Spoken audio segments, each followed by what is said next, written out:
নমস্কার, আপনারা নিশ্চয় সুস্থ আছেন, ভালো আছেন। আজ 5ই ফেব্রুয়ারি 2026 রাজ্য সরকারি কর্মচারী এবং পেনশনভোগীদের কাছে অত্যন্ত গুরুত্বপূর্ণ দিন। এতদিন যে ডিএ মামলা সুপ্রিম কোর্টে চলছিল তার রায়দান স্থগিত ছিল, আজই তার রায় সামনে আসবে।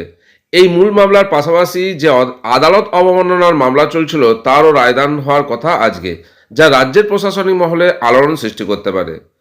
আজকে আবার পশ্চিমবঙ্গে রাজ্য বিধানসভা পেশ হতে চলেছে রাজ্য বাজেট। সামনেই 2026 সালের হাই ভোল্টেজ বিধানসভা নির্বাচন।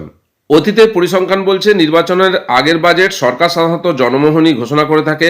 সেই ধারা বজায় রেখে আজ অর্থমন্ত্রী সরকারি কর্মীদের ক্ষোভ প্রশমনে বিশেষ পদক্ষেপ নিতে পারেন। আইনি জটিলতা ও প্রশাসনিক সিদ্ধান্তের দোলাচলে আজকের দিনটি রাজ্যের সরকারি কর্মীদের জন্য মেক অর ব্রেক পরিস্থিতি তৈরি করেছে। বকেয়া ডিএ প্রাপ্তি, আদালত অবমাননার আইনি পরিণতি এবং নতুন বেতন কমিশনের ঘোষণা সব মিলিয়ে 5ই ফেব্রুয়ারি 2026 তারিখটি ইতিহাসের পাতায় জায়গা করে নিতে চলেছে। 5ই ফেব্রুয়ারি 2026 সরকারি কর্মীদের জন্য খুব বড় দিন। ডিএ মামলার রায়, বাজেট ও নতুন বেতন কমিশন নিয়ে জোড়া সুখবরের ইঙ্গিত।